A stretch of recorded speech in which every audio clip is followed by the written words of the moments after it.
Please stay tuned for important disclosure information at the conclusion of this episode.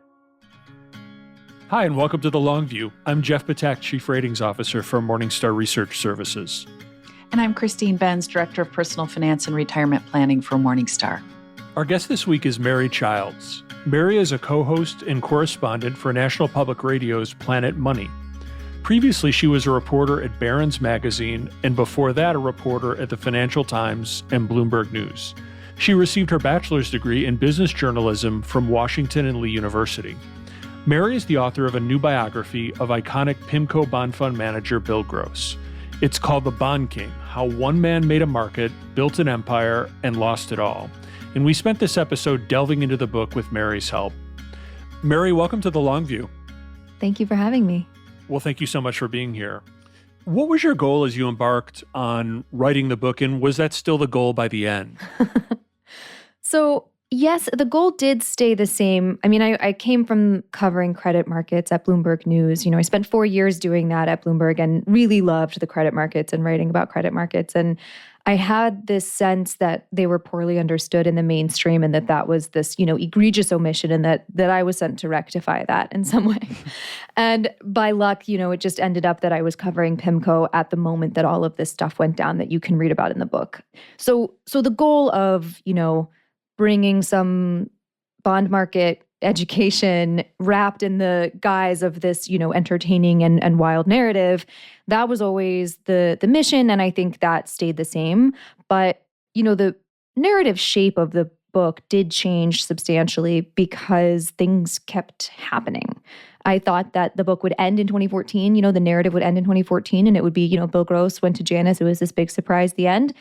But it took me so long to write this book and to do all the research necessary that people had time to just keep doing stuff. So Bill Gross, added on a couple events that, became journalistically impossible to ignore. So I ended up having to change the ending about 400 times and just kind of get, I was like, okay, it's going to end in 2017. Okay, 2019. Okay, 2020. I couldn't stop updating it. So I'm glad that it's finally in print so I can now stop. But yeah, the true mission of it was always that kind of bond market, literacy, and wanting to kind of communicate that and say, this world isn't as scary as you think it is. It's moated by jargon, but it's still accessible. We can get over the bridge. Right. And the book does that really well. I think it explains bond investing, bond trading, but it also manages to be wildly entertaining. So we wanted to talk about Bill Gross, obviously the pivotal figure in the book. He cooperated in some of your reporting, but he stopped cooperating at a certain point. Can you discuss that? Yeah, sure. So, yeah, he was super open and helpful. And, he's a mediagenic guy, famously mediagenic, as you can read in the book and also just observe in decades of media appearances. And he was super nice about kind of sitting down with me and opening up about his life and his investing instincts and what made him, the way that he is. And I think what ended up happening was, my fact checker sent him a list of questions, and you can really see kind of the bones of the book in those questions, right? Of course.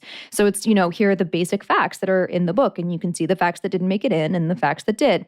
And in the end, it was great because I think it's really wonderful that he wrote his own book and, he published it 2 weeks before mine, which is sort of funny, but also probably helped me, frankly, and it's not every day that you kind of have source material also published, like this trove of his own perspective, and you can kind of line it up against my book and compare and contrast and say, okay, this part clearly is what Bill thought, and just see where things deviate. I mean, I think it's really an interesting study journalistically. So, he was super helpful and cooperative, but in the end did want to have kind of control of his own narrative in this way. And I think that's wonderful. And he wrote his own, lovely autobiography, and I think it's kind of a great outcome. So had he cooperated in recent years, what parts of the story could he have helped fill out more? I think the events of the later years that did end up, being the things that people remember, to some extent, this is recency bias, of course, but, he's had these kind of big disputes with, he had a very ugly divorce, and he's gotten into this kind of protracted battle with his next door neighbor. And I think in both cases, they're not the things that he wants to be remembered, by and talked about, he wants to be a philanthropist. He wants to be the bond, this great investor, this legendary figure in investing. And this has changed the tone a bit. And a lot of it has surprised me, frankly. So of course I would ask him about those things. And he's so reflective that I think he actually, were we really chatting again, I think he would absolutely tell you what he was thinking. He's very open. But at the same time, he doesn't want to talk about that stuff because it's not what he wants to be known for. It's not what he wants to keep going on about. He wants to change. He doesn't like that aspect of his reputation now. And so I think even if he would get on the phone right now, which frankly I haven't called him. I haven't really tried. I want to, sometimes there's a point at which you want to give people space. But I do think that he wouldn't really want to get that into it because he wants those things to go away, which I get. Mm-hmm. You talk about Gross's early life and his career. You note that he wasn't a wonderkind as a student, and he kind of stumbled his way to what eventually became Pimco. In fact, you could argue that he took an interest in handicapping risks and trading bonds literally by accident. Can you talk about that accident he had and how it arguably altered the course of his career and his life? Wow, yeah, that's well put, I guess. So he got in a car accident, and I shouldn't laugh because it was very serious and it was a very bad car accident, his senior year of college, and that put him in the hospital. And he ended up, just bedridden, and in his boredom picked up this book by Ed Thorp, Beat the Dealer, which described methods for counting cards and beating the dealer. And he found it really interesting. And, it was a little bit like, is this even for real? So he starts practicing counting cards, hand after hand, playing basically against himself in his hospital bed. And he's like, all right, this kind of works. He goes to Vegas. He takes, famously, this is part of his legend. He takes $200 to go to Vegas and counts cards for ages, for 3 months. And, for long, long days, 7 days a week, which is just, I'm exhausted thinking about it. And yeah, that's his real first foray into learning to feel risk, into, the Kelly criterion, into knowing how much to bet at a given time, into knowing what the odds are and when to, lean into the risk and when to lean out. And I think that was very formative, both in his investing instincts and his appetite for risk, but also, and in knowing that he could have a system that would beat the market, that would enable him to beat a system or a machine.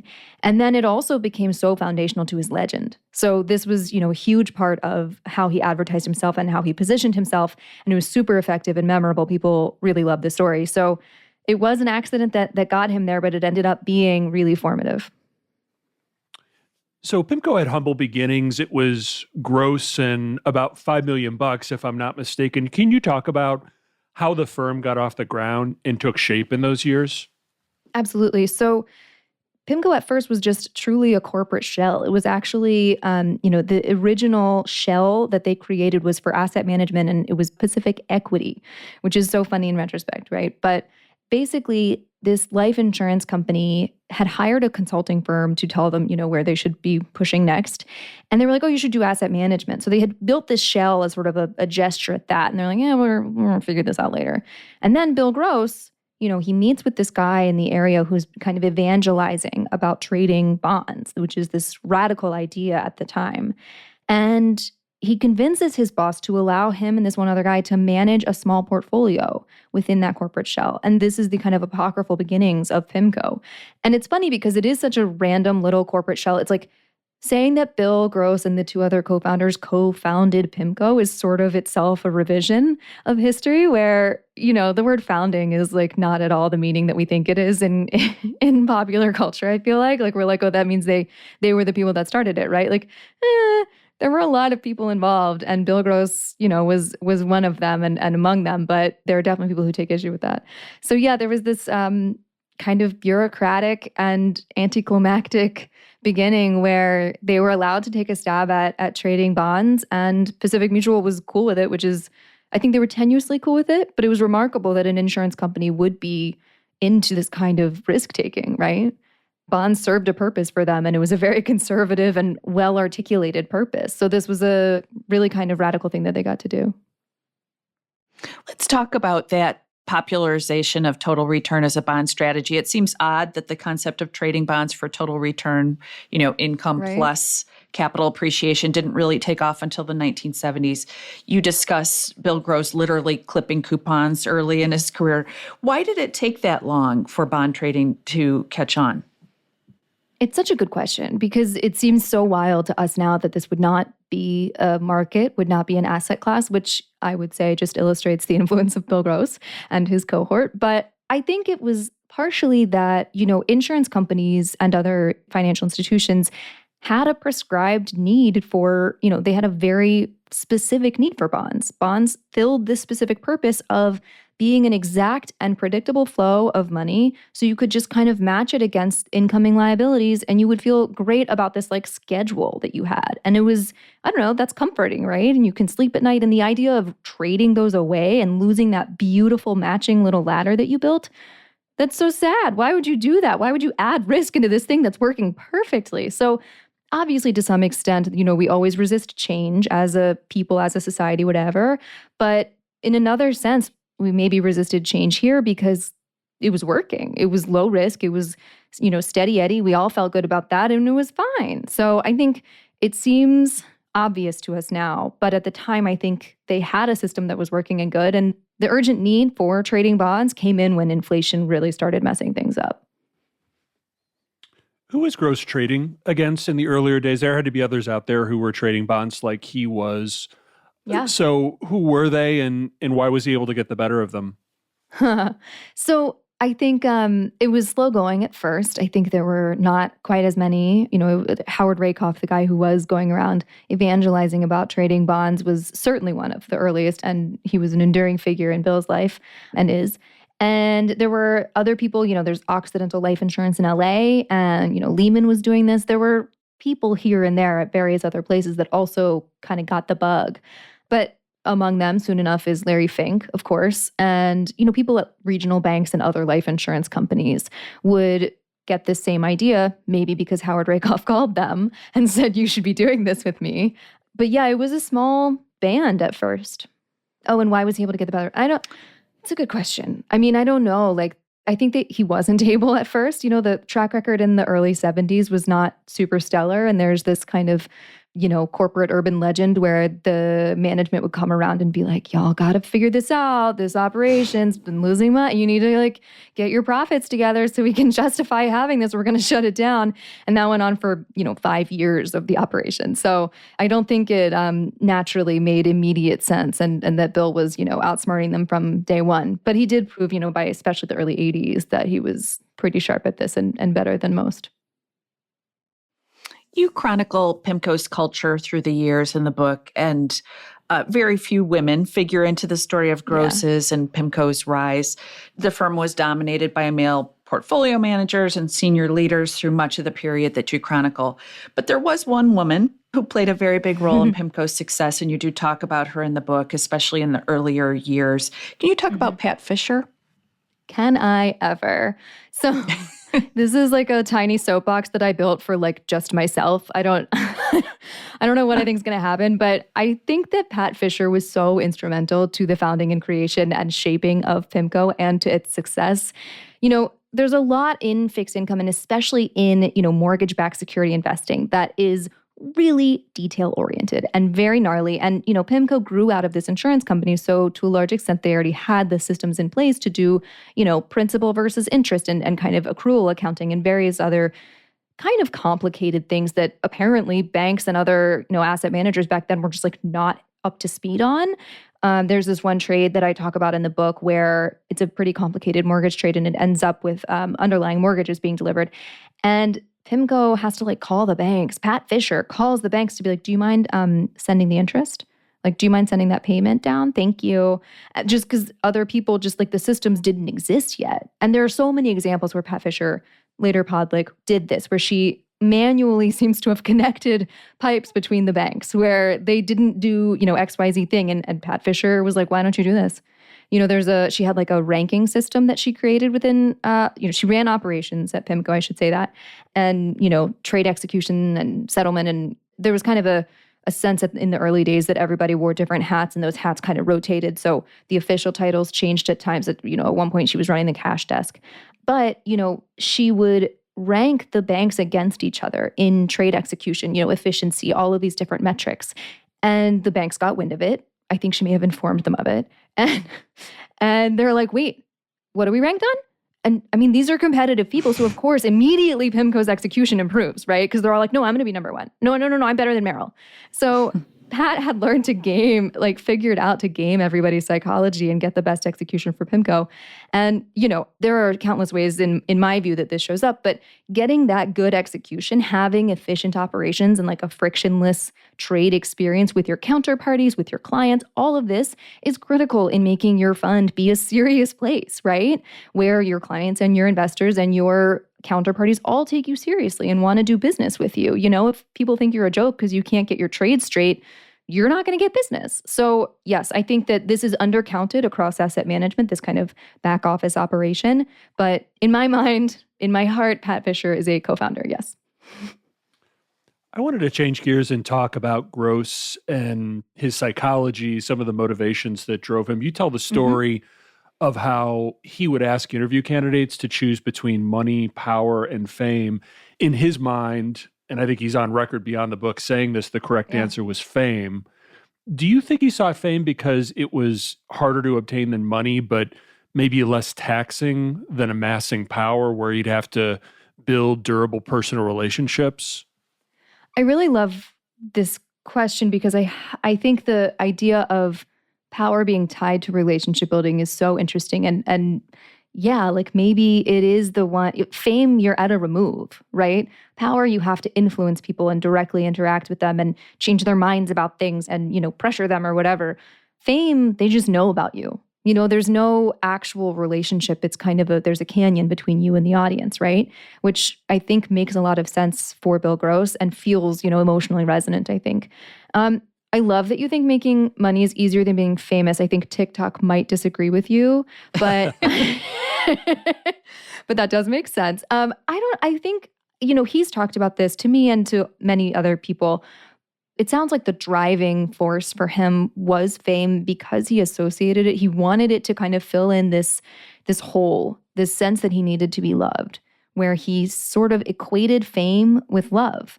And, he attributes this need for love and for kind of, that proxy and fame. He attributes that to a very cold Canadian upbringing, that his parents didn't really hug him a lot and he didn't have a, deep relationship with his father, and that there was just like a lot of coldness, not a lot of sugar in his childhood Kool-Aid, is I think how he put it. So, he says that he wouldn't argue with the end result, like he wouldn't change how things happened. And, certainly there are a lot of metrics that would agree with him. But yeah, it sounds like the engine was created in those early days where he needed some kind of affirmation and love and just wasn't getting it. So kind of delving into his background and his psyche, in your reporting, did you find that there was a time in Bill Gross's personal or professional life when he was truly happy, or has there always been sort of a restlessness as far as you could tell? I think both. When I spoke with his childhood and kind of lifelong best friend, he definitely remembers moments of sitting, on two chairs looking out at the ocean and feeling content. And I think that he did have moments of happiness and of being content, but those were like snatched from the jaws of defeat, right? What is that saying? I'm not doing it right. Something like that. I think that's right. Anyway, so he definitely, he had moments where he was content and happy, but they were kind of stolen from the greater arc, which was indeed this restlessness, this need to keep pressing and to outcompete everybody else, to show everybody else and to just win forever. So I think, insofar as you can be that relentless and that dogged and steal those moments of happiness, absolutely he did that. But I do think that you're right, the kind of overarching theme is one of relentlessness and restlessness. Gross clearly thought of the street as competition. You talk in the book about how he despised paying anything more than the bare minimum to execute and always seemed to think he was getting ripped off. But were there others who he fixated on as potential threats and rivals, maybe beyond, people he worked alongside? I think he viewed anyone reducing the final pile of money as a problem, as a threat, and as something that needed to be addressed. And that, that can be, pencil pushing corporate bureaucrats within his own firm, for example. Or that can be, he might be looking down the street at Jeffrey Gundlach in LA thinking, I know that Jeffrey Gundlach's returns were annoying Bill Gross at one point, where he was watching for years as Jeffrey's, notoriety and fame and investing records started to catch attention.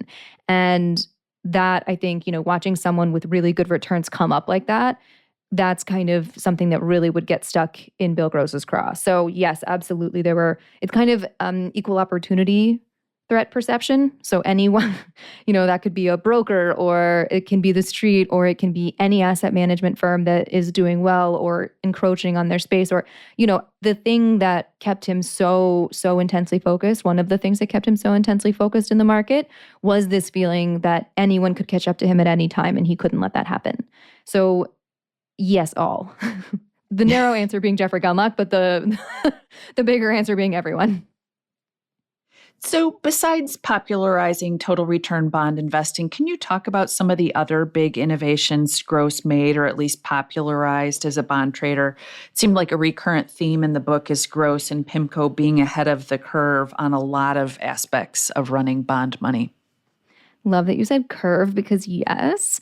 But I do think, there are there are a bunch of different things that they were very keen and innovative. They were really early to a lot of different financial products. I feel like whenever like a new technology or social media platform comes up, I'm like, oh God, do I have to? And that's me aging, right? Like that's me like rejecting modernity and progress and new things. Not that every new app is progress, but like I'm just like, no, I don't feel like changing. That's not the right attitude if you want to generate outperformance and like stay alive.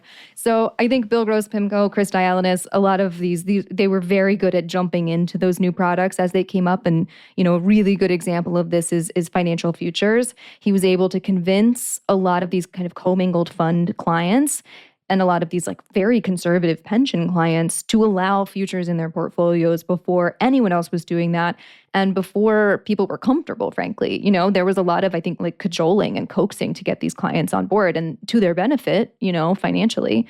But, there are a couple true innovations that I think Bill Gross, their market inefficiencies that he and Pimco spotted and that they were able to exploit for so long. So, one of these that I've talked about is the kind of arbitrage between cash and cash equivalents, where instead of just holding cash against a position, they'll go into cash equivalents and just buy short-dated corporate floating, just totally fine, Campbell's soup 3-month, nothing problematic here. Or they'll go a little further down the risk spectrum and just find something that, and those extra basis points over time really can add up. And then there's also back in the day, I think there was something in the Treasury futures contract that had an implied repo of less than LIBOR. And there was this way to, Pimco and I think a couple other firms were able to kind of, there was a structural factor in Treasury futures for a long, long time that allowed them to basically exploit and like capture this little tiny carry, basically. And over a very long time, that added up to a lot of outperformance. And there was a similar one in mortgage-backed security bonds, which, they traded on a forward basis and had another kind of implied repo rate, which was less than LIBOR. So if you just bought them and then rolled them and then kept the cash in safer, those safe cash equivalents again, that's just basically free money. I mean, of course, it can go sideways, so it's not free, but that idea was functionally, spotting these not so much flaws in contracts, but just little tiny opportunities, things that you can just like snap up that little difference and do that every day until someone closes that little loophole or whatever. The market inefficiency gets traded away because other people get wise to it. Those were true insights and true innovations, I think. And I think that, that's a lot of what you see, their enthusiasm for futures and other derivatives, their enthusiasm for the mortgage market, their willingness to take more credit risk. These were things that did contribute to outperformance. So those I do think, that spirit of being willing to take more risk and also embrace new products really helped to build that outperformance.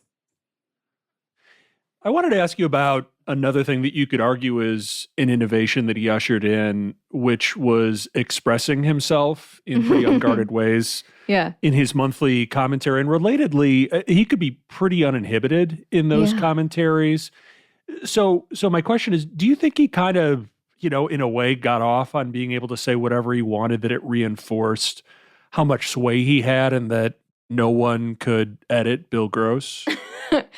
Absolutely. I think that this was, absolutely, you're right, that this was both an innovation and also just delighted him that, no one, I don't think anyone has really ever edited Bill. I mean, I think you might be able to move a comma in like an investment. I don't even know if you can do that. And very much depends on who we're talking about. But I think, that unguarded tone, that really kind of folksy, accessible. Those stories were really weird sometimes, and really, you're like, wait, did you mean to publish this?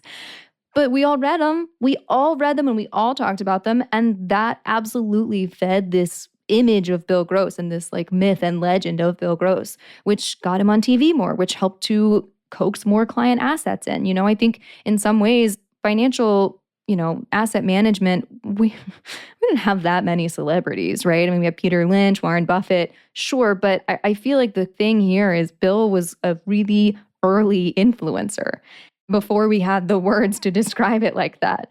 And I think that he realized the power of this super early on. I think his first investment outlook, if you read it, it's like a story, but it's not embarrassing or weird, or it's just a regular story. He's talking about, I think the one I'm thinking of is a pretty early one where he's talking about going to the dentist. And it's just regular. It's not like as extreme as some of the later ones where, his cat is watching him get out of the shower and he's like, why are you looking at me so closely? Or, when he thought that automatic flushing toilets had a camera that was, they were like watching him somewhere. Like, these are oddball, right? And captivating. People love it. So he figured that out pretty fast and just went with it to his great benefit. Right, exactly. Thinking about those investment outlooks, I think as an outsider looking in, one could have sort of said, well, is anybody giving him feedback? Could they have made this better, more digestible? And I guess a question is, did the wildly unscripted nature of his investment outlooks, did that kind of hint at what was going on in Pimco's culture, that truly there weren't people pushing back on him? Yes, I think that's right. And, to some extent, this is, your co-founders eventually fall away. You're kind of left by yourself with all these like random kids that you hired over the years. And you're like, I think there's a world in which had there been more adults in the room that he respected and trusted, maybe he would have taken their input. Yes, I think the tone of those investment outlooks and the fact that no one could really touch them definitely underscores the degree to which he was kind of acting unilaterally a lot. But that being said, like, it worked for so long. Who's to say when it stops working? How do you know when it stops working? And you can see him struggle with this in 2014, where he's doing what he thinks he's always done and interacting in the same basic way that he thinks that he's interacted the whole time. And it's like not working quite as well. It's not working right. The outcomes are not showing up. And I think in part that's because, as we age, things around us change and we don't always know the right exact moment. Or to your point, maybe he hadn't been able to get that feedback that he needed. There weren't those people around him that he trusted and respected and could listen to at that point. And I do think that's right. I think there was a story that Pat Fisher told where, if he would get mad at her for, some corporate something or other, she would hire people and he was mad about it. And she would have to be like, Bill, you approved that. We talked about it. And he'd be like, oh yeah, sorry. But like, she also had this thing where when he was all worked up at her and angry, she would just like touch him on the arm. And he would kind of come back to earth. And who can do that? Can you imagine doing that to Bill Gross? I'm not going to do that. No, you don't. I'm not going to do that. So I feel like that was the picture in the 70s, in the 80s, and where they all knew each other so well and had been in the same room and small office for so long. And it was like a very familial feeling.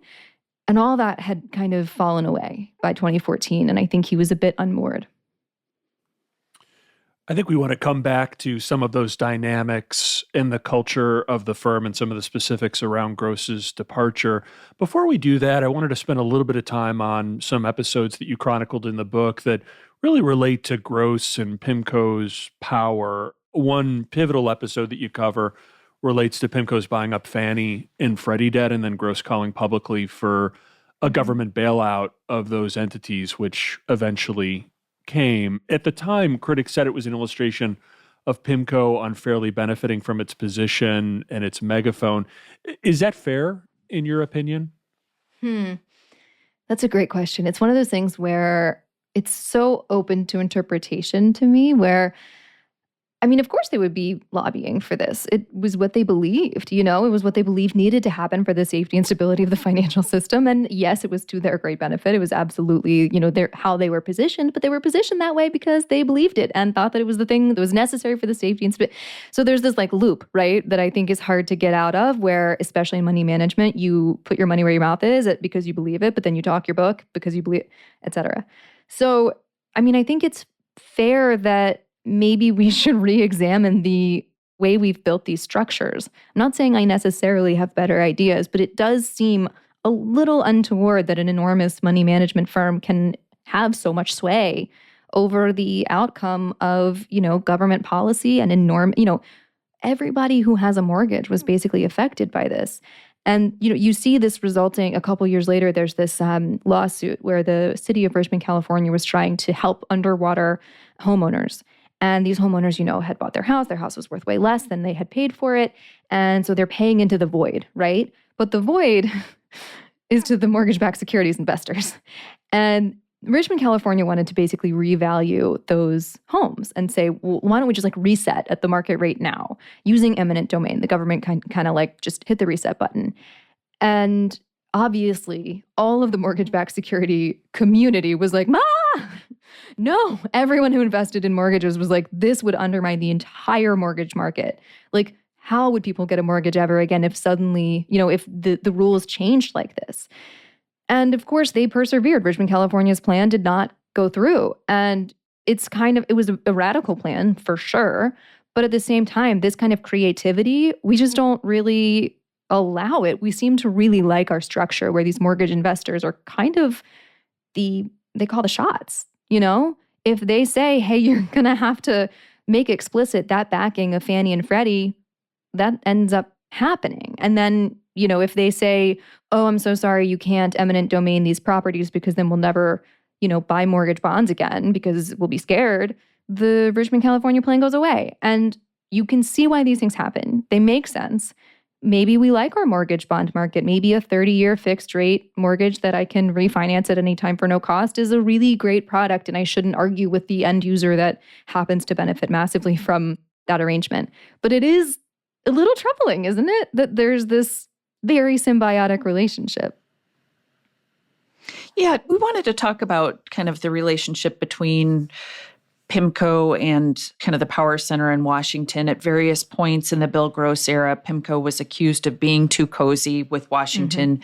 You talk about Neil Kashkari joining Pimco after running TARP, and Greenspan working there as a consultant after leaving the Federal Reserve chair.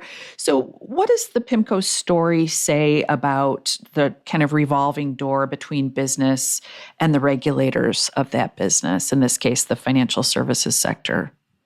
Yeah, so there is this, the revolving door aspect of you can serve in DC and help to regulate these markets and be the watchdog. You blow the whistle on these bad actors that are abusing the rules and regulations. And then 10 minutes later, when you're feeling a little like your time in Washington is up, you can get a job at those places.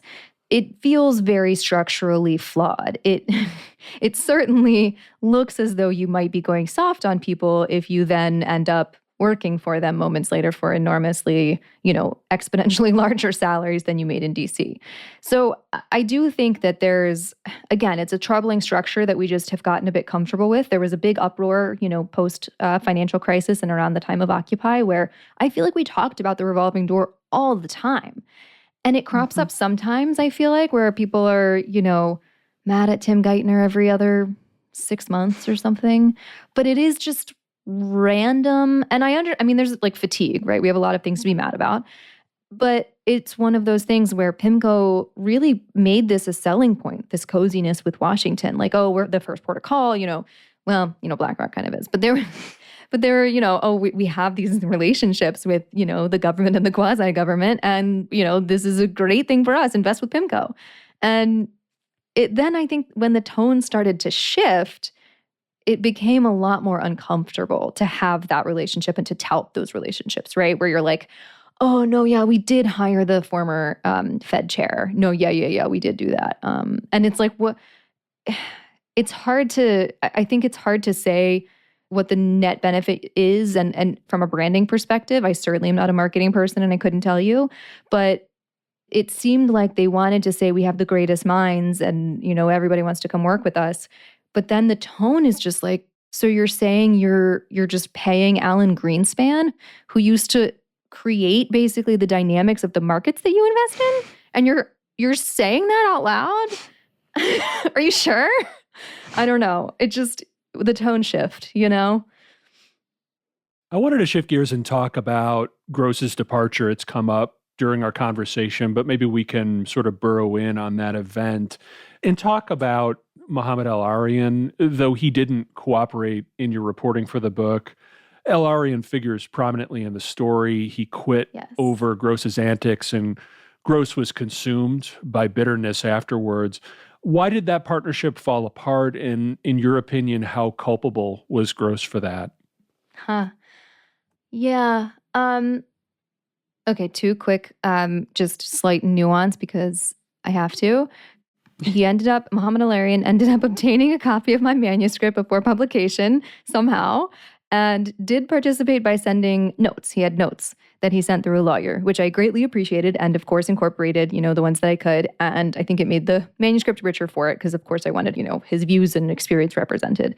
And then secondarily, I think that he would tell you that he did not quit because of friction with Gross. It was to spend more time with his family. But your question stands, and I will answer it now.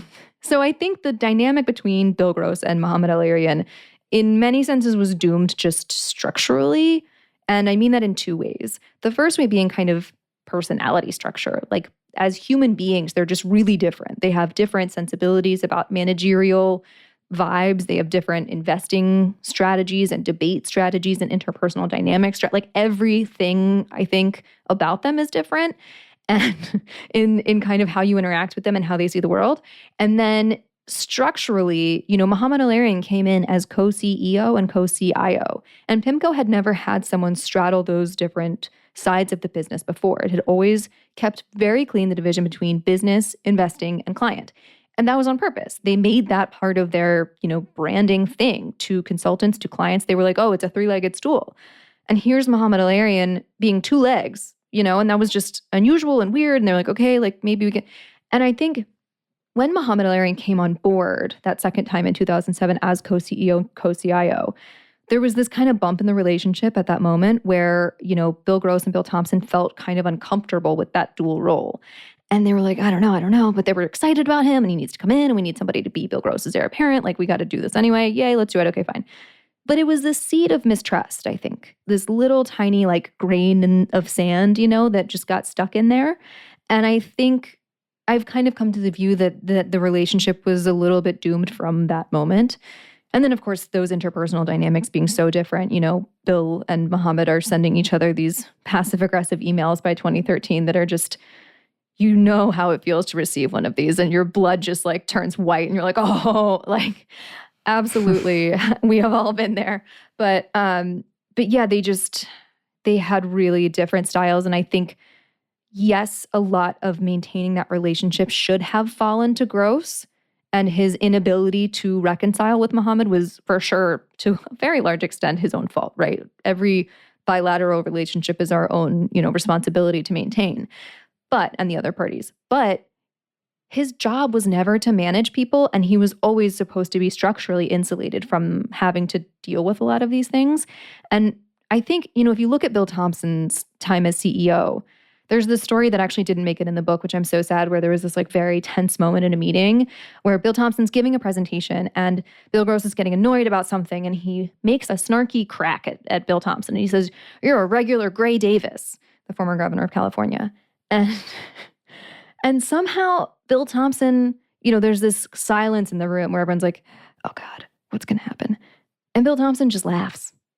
And there's this way in which Bill Thompson could kind of defuse Bill Gross that allowed him to keep going. He could just like keep rolling forward because it would roll off his back. He was just going to continue on. It was funny. We're all fine here. He was really positive.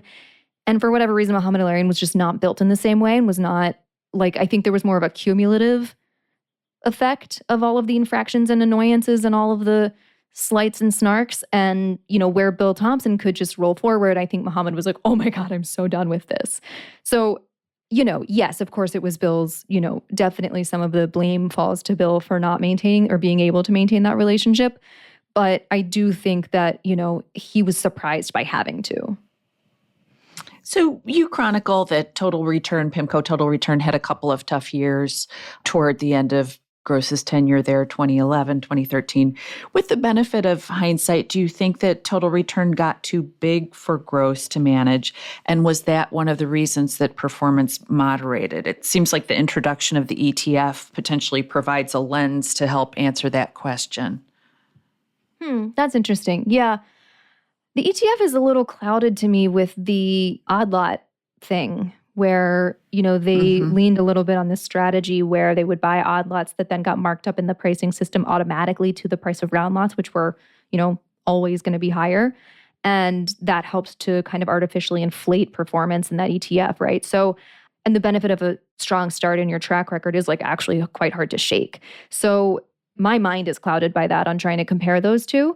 But I do think, this idea that Pimco Total Return was too big, it was still like a great time in bonds. So if you're going to buy all of the bonds that there are for a very long time, that would just work. That's mostly fine for, and this is what people would say that, oh, it's just beta. And of course, I would disagree in that there were, some alpha generating strategies alongside that. But I think that the kind of idea were they too big to outperform or too big to maneuver is sort of sideways in bonds. I think he was actually more able to anchor new issues better because of that size and get better execution, treat the street the way he did and, wring extra basis points out of them because of the size. I think it's more like, I can't explain the 2011 Treasury call. I don't really, it's one of those like, he must have really thought that he had an insight, that he had the odds in his favor. And I can't, because this is kind of an unusual call for him to say, oh, the Fed is, reducing its supportive measures and there's going to be a Fed-shaped hole in the market and I think I'm going to sell all my treasuries. Like that's an enormous and very contrarian call. And it's pretty shocking in the context of his personality and his sense of risk-taking and, all of the things that we know about Bill Gross. So I'm a little confused about the motivation on that one, like what was going on in his head. And then I think he apologized, he got back on the horse. And the rest of, 2013 didn't seem as flagrant of a deviation from his risk management style, right? His time at Janus also was kind of a deviation from his risk management. But to me, it's not so much a question of size as I don't know what happened in 2011. And then I think in 2013, from the moment that he left Pimco and started managing this new fund at Janus and the moment of his retirement, interest rates went up. So it's my sort of untested theory that many of his strategies worked best in a falling rate environment. And that in that time period, he either didn't get the true odds of his like longer term strategies that, gain a little basis point here and a basis point there. He didn't have the time for that to really show its benefit. But then also I think he was gunning too hard at Janus. So very long-winded answer to say I don't think it was size, but I do think that, of course that's part of it. And maybe the size informed this a little bit of hubris maybe where he was like, oh, I'm going to take a big swing here,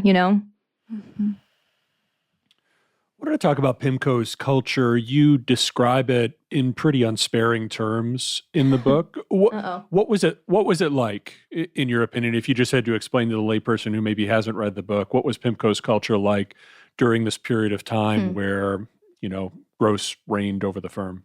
Yeah. People have said they were aggressive bullies.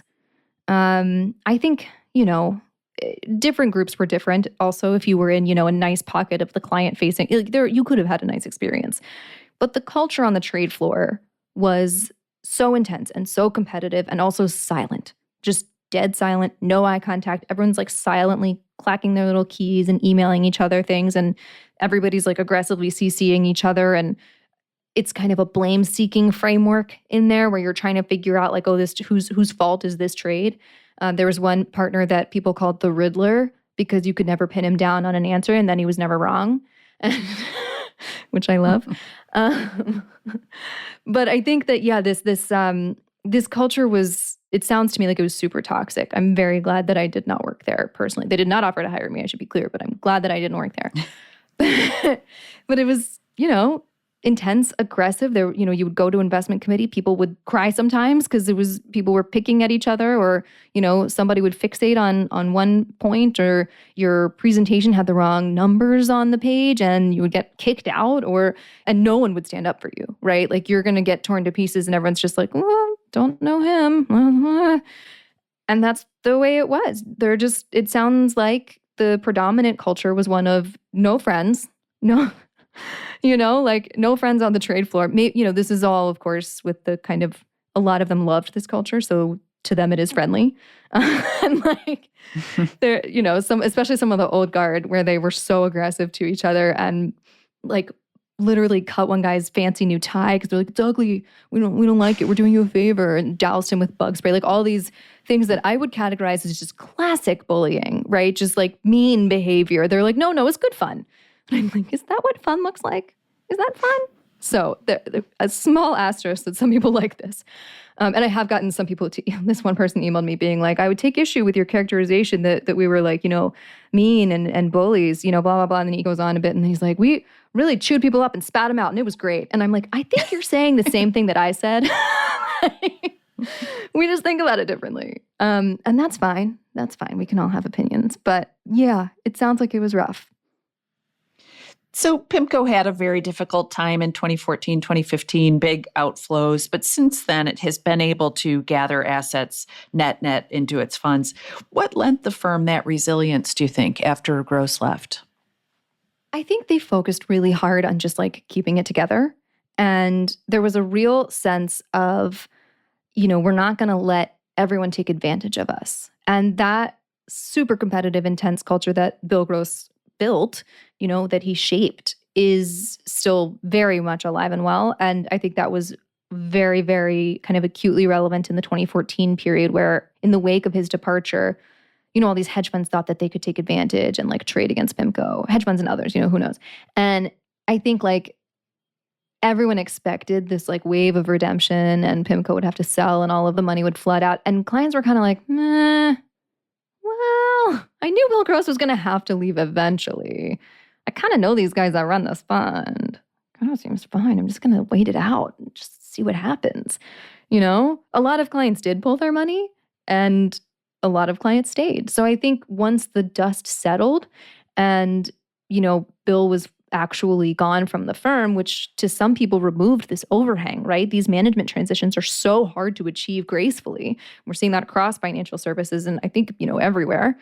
It's kind of like, oh, good, we resolved this issue that we were going to have to resolve eventually. So if you already trust the management team and you have this kind of concern that's just been allayed, it sounds a little insensitive, but I think a lot of clients were like, okay, fine, I'm in, I'm staying.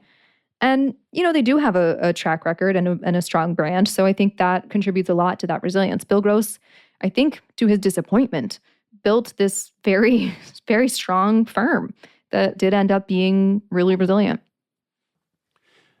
Yeah, and you could argue they couldn't have done that without talent and a deep bench, which seems a bit contradictory because, while there were a few figures that Gross seemed to take under his wing, he doesn't come across as someone who would nurture talent. If anything, it's maybe the opposite. Given that, how did the firm, in your opinion, manage to identify and cultivate the talent it did through the years, that talent helping to sustain the firm after Gross departed? I think a lot of it was, they would probably point to the compensation and the partnership structure.